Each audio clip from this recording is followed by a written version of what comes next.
முன்னொரு காலத்தில் நான் ஸ்கூல் படிச்சிருக்கும் போது என்னாச்சு, என்னோட க்ளோஸ் ஃப்ரெண்ட் ஒருத்தர் வந்து என்கிட்ட சொல்கிறான், என்னோட பக்கத்து வீட்டு பொண்ணு வந்து பையன் மாதிரி பிஹேவ் பண்ணுறா, அவள் பேசுகிற விதமோ இல்லை அவளோட வாக்கிங் ஸ்டைலோ அவளோட ட்ரெஸ்ஸிங் ஸ்டைலோ பையன் மாதிரியே இருக்குது அப்படின்னு சொன்னான். இதை கேட்டால் எனக்கு ஒரு பெரிய ஷாக். அது எப்படி ஒரு பொண்ணாக அந்த பையனாக மாற முடியும்? இப்போ அந்த பையனை அந்த பொண்ணாக மாறதான் சொல்கிறாங்களே, அதெல்லாம் நார்மலான விஷயமா? அதெல்லாம் உண்மையா இல்லை பொய்யா அப்படி நிறைய கேள்விகள் எனக்குள்ள எழுந்தது. ஸோ வணக்கம் அண்ட் வெல்கம் டு வா நண்பா வாழலாம். ஸோ இந்த பாட்காஸ்ட் இதை பற்றி அப்படின்னு பார்த்தோம்னா, அந்த குவேர் மக்கள்லாம் என்ன, இவங்களுக்கு என்னென்ன ரைட்ஸ்லாம் இருக்குது, இவங்க எந்தெந்த ஃபீல்ட்லாம் இருக்காங்க அப்படின்றத பற்றி கொஞ்சம் டீட்டெயிலாக பேசுவோமே. இந்த குவேர் அப்படின்றத ஆரம்பிக்கிறது முன்னாடி ஃபர்ஸ்ட் நம்ம ஜெண்டர் அப்படின்றத பார்ப்போம். ஸோ முதல்ல ஜெண்டர் அப்படின்ற ஒரு விஷயத்தை எங்கே என்கவுண்டர் பண்ணுறோம், ஒரு ஸ்கூல் அட்மிஷன் ஃபார்மில் அதில் கேட்குறாங்க ஜெண்டர் அப்படின்னு போட்டு மேல்/ஃபீமேல். ஸோ ஜெண்டர் 2 தாவா அப்படின்னு பார்த்தோம்னா, வளர தெரிஞ்சுக்கிறோம் டிரான்ஸ்ஜெண்டர் அப்படின்னு 3வது வகை இருக்குது அப்படின்றது. ஸோ 3 தாவா அப்படின்னு பார்த்தோம்னா, ஆண், பெண், திருநங்கை, திருநம்பி, பாலிருனர், பால் முழுனர், பாலிலி, பால் புதுமையினர், கிட்டத்தட்ட 50க்கும் மேற்பட்ட அங்கீகரிக்கப்பட்ட பால்கள் இருக்குது. ஸோ இந்த ஆண் பெண் தவிர இருக்க அந்த குவேர் மக்களை பற்றியும், இந்த LGBTQIA+ அப்படின்னு சொல்லப்படுகிற அந்த வகையினர் பற்றியும் கொஞ்சம் அதை பற்றி கொஞ்சம் டீட்டெயிலாக பேசுவோம். ஸோ இந்த லெஸ்பியன்லேருந்து முதல்ல ஆரம்பிப்போமே. லெஸ்பியன் அப்படின்றவங்க யார் அப்படின்னு பார்த்தீங்கன்னா, ஒரு பெண்ணாக பிறக்கிற ஒரு நபர் இன்னொரு பெண் மேலே ஒரு செக்ஷுவல் அட்ராக்ஷனோ ஒரு காதல் ஈர்ப்போ உடைய நபர் தான் இந்த லெஸ்பியன் செக்ஷுவல் ஓரியன்டேஷனாக வரவங்க. ஸோ இவங்களுக்கு ஒரு எக்ஸாம்பிள் சொல்லணும் அப்படின்னா, இந்த ஃபிலிம் மேக்கராகவும் ஒரு சோஷியல் LGBTQ ஆக்டிவிஸ்டாகவும் ஒரு மோட்டிவேஷன் ஸ்பீக்கராகவும் இருக்கிற இந்த மாலினி ஜீவரத்னம் அவர்கள் தான் எனக்கு உடனே ஞாபகம் வராங்க. இவர் ஒரு ஷோவில் சொல்லியிருப்பார், நான் முதலாக கம்மிங் அவுட் ஆகும்போது எனக்குள்ள ஒரு நடுக்கம், ஒரு தயக்கம், ஒரு சமூகத்து மேலே ஒரு கோபம் இல்லாமல் இருந்துச்சு. கம்மிங் அவுட் ஆகாமலே இருந்துடலாம் அப்படின்ற ஒரு பதட்ட மனநிலையும் இருந்தது. ஆனால் ஒரு தடவை சத்தமாக சொல்லும்போது இருக்கிற அந்த சுதந்திர உணர்வு, அந்த பிரீத்தில் இருக்க ஹாப்பினஸ், அது நான் மட்டும் சுயமாக சுவாசிக்க வேணாம்னு தோணுச்சு. என்ன மாதிரியான நிறைய பேர் வெளியே வரணுன்ற ஆசை எப்பவும் எனக்கு இருக்குது அப்படின்னு தான் வெளியே வந்த கதையை பற்றியும் தன்னோட துயரங்களை பற்றியும் அழகாக சொல்லியிருப்பார். ஸோ இது வந்து ஒரு பெண்ணுக்கு ஒரு பெண் மேலே வர ஈர்ப்பை பற்றி. ஸோ இது ஒரு ஆணுக்கு இன்னொரு ஆண் மேலே ஈர்ப்பு வருமா அப்படின்னு கேட்டிங்கன்னா அதுவும் இருக்குது. அந்த செக்ஷுவல் ரிலேஷன் பேர் தான் கே. ஒரு பெண் குழந்தைய ஒரு தாய் மட்டும் தனியாக வளர்க்க முடியும், ஒரு ஆண் எல்லாம் கூட வளர்த்துடலாம், ஆனால் வந்து ஒரு ஆண் மட்டும் தனியாக வளர்க்க முடியாது அப்படின்னு சொல்கிற இந்த சமூகத்தில் ஒரு ஆணில் 2 ஆண்கள் ஒரு பெண் குழந்தைய வளர்க்கும் அப்படின்னு ஒரு சவாலாகவே வாழ்ந்துட்டு இருக்க ஒரு கே கப்பல் தான் நம்ம விக்னேஷ் ஆந்த்ரியா. இவங்க யார் அப்படின்னு பார்த்தோன்னா, ஆஸ்திரேலியாவில் இமிக்ரெண்ட்ஸாக இருக்காங்க. இவங்க காதலில் ஈடுபட்டு பிறகு வந்து கல்யாணமும் செஞ்சுக்கிறாங்க. அதுக்கப்புறம் தனக்கு குழந்தை வேணும் அப்படின்னு முடிவு செய்கிற ஒரு நேரத்தில் சரோகசி, அதாவது வாடகத்தாய் மூலியமாக ஒரு குழந்தை பெற்று மீனாட்சி அப்படின்ற ஒரு பெண் குழந்தை ரொம்ப அழகாக வளர்த்துட்ருக்காங்க அப்படின்னு சொல்லலாம். ஸோ இவங்க நிறைய கே கப்பலுக்கும் நிறைய கே மென்னுக்கும் இன்ஸ்பிரேஷனாகவே திகழ்ந்துட்டுருக்காங்க. ஸோ இது வந்து ஒரு ஆணுக்கு ஒரு ஆண் மேலே ஈர்ப்பு வருது, பெண்ணுக்கு ஒரு பெண் மேலே ஈர்ப்பு வருது. அப்போ ஒரு நபருக்கு பெண் மேலே ஈர்ப்பு வரும், ஆண் மேலே ஈர்ப்பு வருமா அப்படின்னு கேட்டிங்கன்னா அதுவும் இருக்குது. அந்த செக்ஷுவாலிட்டி பேர் தான் பைசெக்ஷுவாலிட்டி அப்படின்னு சொல்லக்கூடிய ஒரு வகை. ஸோ பைசெக்ஷுவாலிட்டியாக பிறக்கிற ஒரு நபர் ஆண் மேலே ஈர்ப்பு வரும், அதாவது ஆணாக பிறந்தாலும் சரி பெண்ணாக பிறந்தாலும் சரி இவங்களுக்கு ஆண் மேலே ஈர்ப்பு வரும், பெண் மேலே ஈர்ப்பு வரும். ஸோ இவருக்கு ஒரு எக்ஸாம்பிள் சொல்லணும் அப்படின்னு பார்த்தீங்கன்னா, ஒரு பேராசிரியராகவும் ஒரு எழுத்தாளரும் இருக்கிற நம்ம SJ சிந்து அவர்களை சொல்லலாமே. ஸோ இது பைசெக்ஷுவாலிட்டி. அடுத்தது வந்து இந்த டிரான்ஸ்ஜெண்டர் அப்படின்னு சொல்லப்பட இந்த ஒரு ஜெண்டர்லேருந்து இன்னொரு ஜெண்டர் மாறுற ஒரு வகையை பற்றி பேசுவோம். ஸோ முதல் டிரான்ஸ்மேன் அப்படின்னு சொல்லலாம். டிரான்ஸ்மேன் அப்படின்னு பற்றி பேசுவோமே. டிரான்ஸ்மேன் அப்படின்றவங்க யார் அப்படின்னு பார்த்தீங்கன்னா, ஒரு பெண்ணாக பிறந்து தன்னை ஆணாக வெளிப்படுத்திக்கணும் அப்படின்னு ஆசைப்படுற நபர் தான் வந்து டிரான்ஸ்மேன் அப்படின்னு சொல்லலாம். ஸோ ஒரு நேர்காணலில் வந்து ஒரு டிரான்ஸ்மேன் ரமேஷ் அவர்களை கேட்காங்க, நீங்கள் பெண்ணாக பிறந்து நீங்கள் ஆணாக உணர்ந்து தரும் எப்போ அப்படின்னு கேட்கும்போது அவர் சொல்கிறாரு, நான் ஸ்கூல் படிக்கும்போது என்னோட ஹெட் மாஸ்டர் வந்து என்னை பாவாடை சட்டை போட்டு சொல்லுவார், எனக்கு சுத்தமாக பிடிக்காது. நானும் இப்போ எவ்வளவோ சொல்லுவேன், சார் எனக்கு இதெல்லாம் பிடிக்கல சார், எனக்கு சட்டை சாக்ஸ் போட்டு கொடுங்க நான் அதே போட்டுன்னு வரேன், எனக்குலாம் சுத்தமாக பிடிக்கல அப்படின்னு சொல்லுவேன். என்னை திட்டி தான் அனுப்புவாங்க, ஆனாலும் நான் திருப்பி போய் சொல்லிகிட்டே தான் இருப்பேன் அப்படின்னு. அப்போது நான் வந்து ஒரு ஆணாக உணர்ந்து அப்படின்னு சொல்லுவார். 2வது முறை எப்போனா அது ஹேர் ஸ்டைல் பண்ணிக்கும் போது, அதாவது ஒரு பாய் ஹேர் ஸ்டைல் பண்ணிக்கும் போது ரொம்ப அழகாக உணர்ந்தாகவும் சொல்லியிருப்பார். இன்னொரு முறை எப்போனா ஒரு கழிவறை பயன்படுத்தும் போது, ஆண்கள் கழிவறை பயன்படுத்தணும் ஒரு ஆசை இருந்தது, ஆனால் பெண்கள் கழிவறை பயன்படுத்தும் போது ஒரு கூச்சமோ ஒரு வெட்கமோ இருந்தது அப்படின்னு சொல்லியிருப்பார். இது வந்து ஒரு டிரான்ஸ்மேனுக்கான ஒரு உணர்வுகள் அப்படின்னு சொல்லலாம்.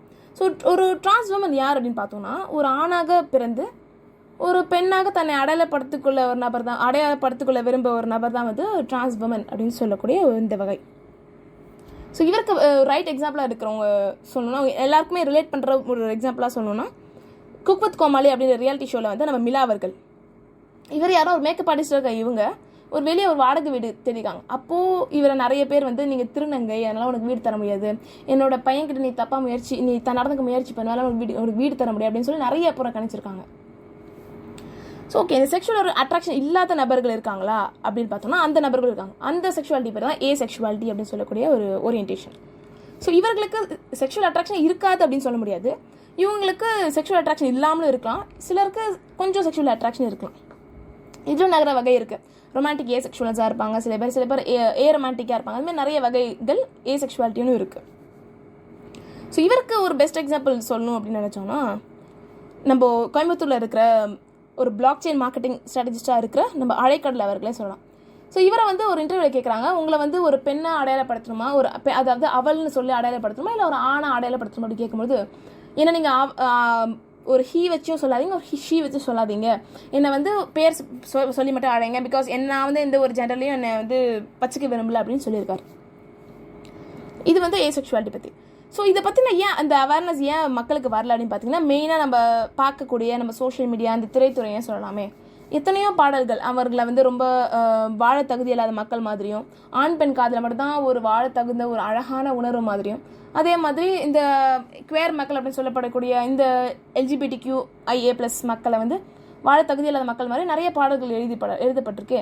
இந்த ஊரோரம் புளியமரம், ஒளி போட்டா சலசலப்பு, கொத்தாத கோழி கூவாத ரசான எவ்வளோ பாடல்கள் இருக்கு. இருந்தாலும் இந்த காலத்து நிறைய திரைப்படங்கள் வந்து இந்த டிரான்ஸ்மனோட இஷ்யூஸ் என்னென்ன இருக்குது, இந்த டிரான்ஸ்மனோட இஷ்யூஸ் என்னென்ன இருக்குது, இந்த லெஸ்பியனோட லவ் எப்படி இருக்கும் அப்படின்றத வெளிக்காட்டுற விதமாகவும் நிறைய படங்களும் இருக்குது. ஸோ முதலாவது சொல்லணும்னா, ராகவா லாரன்ஸ் இயக்கிய காஞ்சனா என்ற படத்தில் வந்து டிரான்ஸ்வுமனோட கதையை பற்றி அழகாக சொல்லியிருப்பார். அதாவது ஒரு பையன் எப்படி வந்து ஒரு பொண்ணாக மாறுறான், எந்தெந்த ஃபேமிலி இஷ்யூஸ்லாம் ஃபேஸ் பண்ணுறா அப்படின்றத பற்றி அப்படின்றத பற்றி அழகாக சொல்லியிருப்பார். அப்புறம் வந்து ஒரு டிரான்ஸ்மேனுக்கான ஒரு கதையாக இருக்கிற ஒரு படம் வந்து திட்டமரண்டு அப்படின்ற ஒரு படம், விக்னேஷ் கார்த்திகேயக்கு திட்டமரண்டு அப்படின்ற படம். அந்த படத்தில் ஒரு பெண் எப்படி டிரான்ஸ்மேனாக மாறுறாங்க அப்படின்றத பற்றி அழகாக காட்டியிருப்பாங்க. ஒரு லெஸ்பியன் லவ் ஸ்டோரியை காட்டுறதுக்காக ஒரு இண்டிபெண்டன்ட் ஆல்பம் சாங் உருவாக்கிய ஒரு பாட்டு தான் வந்து மகிழினி அப்படின்ற ஒரு பாட்டு. அதில் வந்து ஒரு பெண்ணுக்கும் நட்பு காட்டாமல் அழகாக அதை காதலாக காமிச்சிருப்பாங்க. இது வந்து ஒரு லெஸ்பியன் லவ் ஸ்டோரிக்கான ஒரு பாட்டாக சொல்லலாம். அப்போ நிறைய திரைப்படங்கள், நிறைய மியூசிக் ஆல்பம் சாங்ஸ்லாம் வந்து குவேர் மக்களுக்கு ஆதரவாக வருது. அப்போ இந்த வேர்ல்டு ரொம்ப சேஃபான ஸ்பேஸாக குவேர் மக்களுக்கு மாறிடுச்சு அப்படின்னு கேட்டிங்கன்னா இருக்குது, ஆனால் இல்லை. இன்னுமே நிறைய கண்ட்ரீஸில், அதாவது ஆப்கானிஸ்தான் என்ன போகிற ஈரான் போன்ற நிறைய கண்ட்ரீஸில் ஹோமோசெக்சுவாலிட்டி ரொம்ப தவறாகவும் ரொம்ப இல்லீகலாகவும் கன்சிடர் பண்ணிட்டு இருக்காங்க. ஸோ இந்தியன் லா என்ன சொல்லுது அப்படின்னு பார்த்தீங்கன்னா, IPC செக்ஷன் 377 படி இது ஹோமோசெக்சுவாலிட்டி அப்படின்னு சொல்லப்படக்கூடிய இந்த ஓரண சேர்க்கை மக்கள் வந்து ரொம்ப தவறான மக்களாகவும் ரொம்ப நேச்சருக்கு அகைன்ஸ்டான மக்களாகவும் கருதப்படுவாங்க. அப்படி யாராச்சும் ஹோமோசெக்சுவாலிட்டி இந்தியாவில் ப்ராக்டிஸ் பண்ணிட்டு இருந்தீங்கன்னா அவங்களுக்கு 10 வருஷம் சிறை தண்டனை விதிக்கப்படும் அப்படின்னு சொல்லியிருக்காங்க. ஸோ இதை எதிர்த்து நிறைய ப்ரொட்டஸ்டர்ஸ், நிறைய சோஷியல் ஆக்டிவிஸ்ட்டு நிறைய ப்ரொட்டஸ்ட் செஞ்சு நிறைய அவேர்னஸ் கொண்டு வந்தது மூலமாக செப்டம்பர் 6, 2018 சுப்ரீம் கோர்ட்லேருந்து டீக்ரிமினலைஸ் பண்ணுறாங்க. செக்ஷன் 377 டீக்ரிமினலைஸ் பண்ணுறாங்க. கேட்டிருக்க குவேர் மக்களுக்கு நான் சொல்ல விரும்புறது என்னன்னா, இந்நேரத்துக்கு நீங்கள் நிறைய இன்னல்களுக்கும், நிறைய துயரங்களுக்கும், நிறைய புறக்கணிப்புகளுக்கும், நிறைய அவமானங்களுக்கும் ஈடுபட்டுப்பீங்க அப்படின்றத புரிஞ்சுக்க முடியுது. ஸோ இனிமேல் உங்களை யாராச்சும் ஷேம் பண்ணுறாங்களோ, இல்லை உங்கள் செக்ஷுவல் ஓரியன்டேஷன் தவறாக சொல்கிறாங்களோ, இல்லை உங்களோட மென்டல் டிசார்டர் இருக்குது அப்படின்னு உங்களை யாராச்சும் சொன்னாங்கன்னா, அவங்க முன்னாடி ரொம்ப திமிராகவோ ரொம்ப தைரியமாகவோ வாழ்ந்து காட்டுறது தான் ஒரு சிறந்த பதிலடியாக இருக்கும் அப்படின்றதான் என்னோட கூற்று. ஸோ நீங்கள் ஜாப் ஆப்பர்ச்சுனிட்டிஸ் ஏதாச்சும் தேடிட்டு இருக்கீங்க அப்படின்றீங்கன்னா, லெட்ஸ் செலிப்ரேட் பெட்டர் டுகெதர் அப்படின்ற ஒரு ஆர்கனைசேஷனை நீங்கள் காண்டாக்ட் பண்ணலாம். ஸோ அவங்க வந்து மெயினாக அந்த LGBTQIA+ மக்களுக்கு ஃபோக்கஸ் பண்ணி நிறைய ஆப்பர்ச்சுனிட்டிஸ் கொடுத்துட்ருக்காங்க. இதை கேட்டிருக்க நான் குவேர் மக்களுக்கு, அதாவது ஸ்ட்ரைட் மக்களுக்கு நான் சொல்ல விரும்புகிற விஷயங்கள் என்னென்னா, இந்த குவேர் மக்கள் அப்படின்றது இவங்க வந்து தனி காட்டிலையோ தனி நாட்டிலையோ வாழல, நம்ம கூடயே தான் நம்ம சுற்றி வாழ்ந்துருக்காங்க. அறிஞ்சும் அறியாமலோ தெரிஞ்சும் தெரியாமலோ நம்ம வாழ்ந்து தான் இருக்கோம். ஸோ அப்படி ஏதாச்சும் ஒரு செக்ஷுவல் ஓரியன்டேஷனில் இருக்க நபர் வந்து எனக்கு வந்து நான் ஒரு பெண்ணாக இருக்கேன், ஆனால் எனக்கு ஒரு பெண்ணை பிடிச்சிருக்கு அப்படின்னு சொன்னாங்களோ, இல்லை ஒரு ஆணாக இருக்கேன் இன்னொரு ஆணை பிடிச்சிருக்கு அப்படின்னு யாராவது ஒரு நபர் தன்னோட செக்ஷுவல் ஓரியன்டேஷனை பற்றி வெளியே சொல்கிறாங்கன்னா, அவங்கள பற்றி ஷேம் பண்ணாமல், அவங்கள பற்றி டீஸ் பண்ணாமல், அவங்கள வந்து உனக்கு ஏதோ மென்டல் டிசார்டர் இருக்குது அப்படின்னு சொல்லாமல் அவங்கள வந்து நிறைய சப்போர்ட் பண்ண முயற்சி பண்ணுங்கள். அவங்ககிட்ட சொல்லுங்கள், நான் உனக்கு இருக்கேன், நான் உனக்கு சப்போர்ட் பண்ணுறதுக்கு இருக்கேன் அப்படின்றத சொல்ல முயற்சி பண்ணுங்கள். ஸோ ரெண்டாவதாக நான் சொல்ல விரும்புகிறேன் என்னென்னா, எந்த குவேர் பர்சனும் வந்து என்னை வந்து நீங்கள் வந்து தாயாக பார்க்கணும், தெய்வமாக பார்க்கணும், என்னை வந்து ஒரு உயர்ந்த ஜெண்டராக பார்க்கணும் அப்படின்னு யாருமே கேட்கல. அவங்க கேட்குறதெல்லாம் ஒரே ஒரு விஷயம் என்னென்னா, என்னை வந்து எங்களை மனுஷங்களாகவே பாருங்களேன், ஏன் எங்களை வந்து ஒரு தாழ்வான ஜெண்டராக பார்க்குறீங்க அப்படின்னு தான் அவங்களோட கூற்று.